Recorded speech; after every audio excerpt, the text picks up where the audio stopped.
probably you're right. I think that's what most people are looking for. I think they're looking for an answer outside of themselves, and they're never going to find it. I think by this time I realized it was something in me. I met a man here in Toronto. He was one that originally got me involved in studying this, Ray Stanford. And he told me if I didn't like the results I was getting in my life, that I was going to have to change me because they were my results. And he said, if you're going to change you, you're going to have to find out something about yourself. And that seemed to make sense. I don't think it was an earth-shattering idea. It wouldn't give anybody a brain hernia, but it made a hell of a lot of sense to me. So I started to study myself. I found most people don't know who they are. They really don't. What do you mean? I mean, I know my name, I know my age, I know where I live. Yeah, that's not you, though.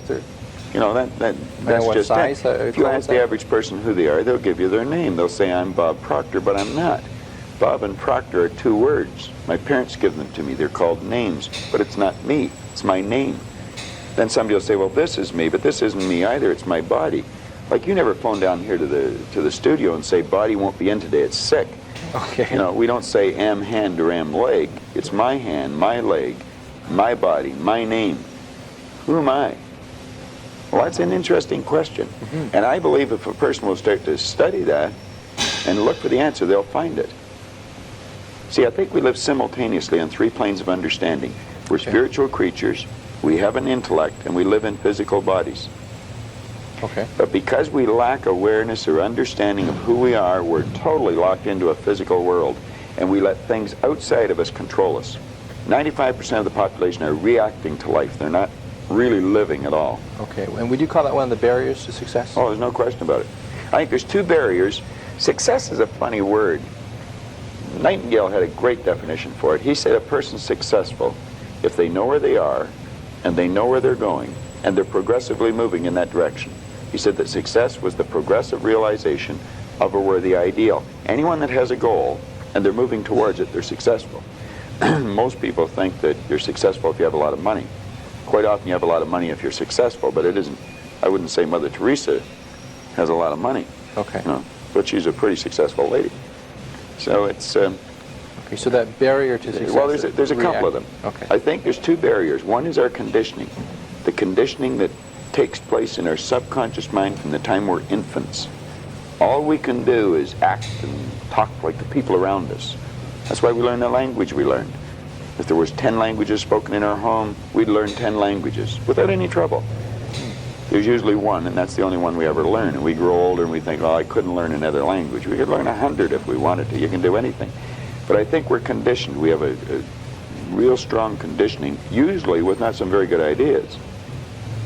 And then that's the barrier that's inside us. The one that's outside of us is our environment. We have a tendency to act like everybody around us. And if you think about this, it doesn't make a lot of sense. Because if you study statistics, 95% of the people live their entire life and never live the way they want to live.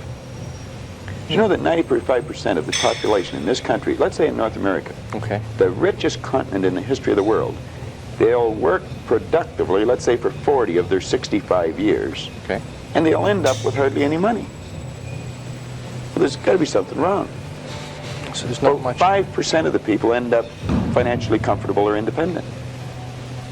Are you trying to depress us, Bob? Because that's No, actually, I think it's quite an exciting idea, because you see, the idea behind it is that anybody can win, anyone at all.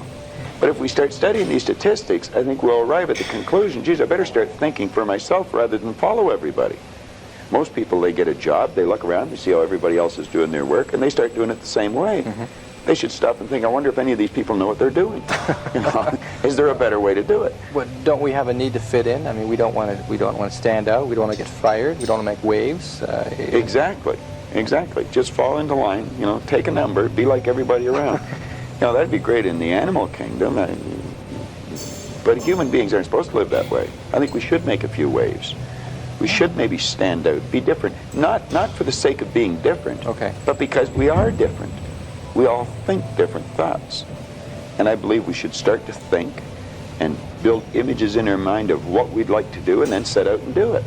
Emerson did that, Edison did that, Marconi did that, Samuel Morse did that, Buckminster Fuller did that. We could go on and on and on. They were different, they stood out, they made a few waves. You started with you saying you started with a search for yourself to try to find out more about yourself, and you were somewhat successful along the way. Well, I didn't start out like that in the beginning. I started out, I wanted to earn a lot of money. I figured if I had enough money, I was going to cure all my problems. I found that that wasn't true. I earned a fair amount of problems or money, and I seemed to have more problems. But after working at this for a few years, I decided that the real answer is get to know yourself a little better. Okay. And I don't think you have to go off in the Himalayas and become a guru to. Okay. To do that. What did you do to learn about yourself? You said you went around as many seminars. I attended seminars. Okay. I went and listened to different speakers who taught something about the mind. I think the answer is in our mind if we'll start studying and trying to understand our mind. Okay. Let me get back to you if I can. What did you learn about Bob Proctor during that study? Well, I learned that the biggest part of me you'll never see. It's non-physical. And what you see here in the physical body is nothing but the physical manifestation of the higher side of my personality. And of course that's true with you, and Nancy's on the camera. It's true of everyone. And what we have to study, I think, is how does this non-physical part of my mind work? What happens when I think? Where do thoughts come from? How was this chair built? Somebody had to think. Thoughts are everywhere, and we pull thoughts into our mind and we build pictures or images in our mind.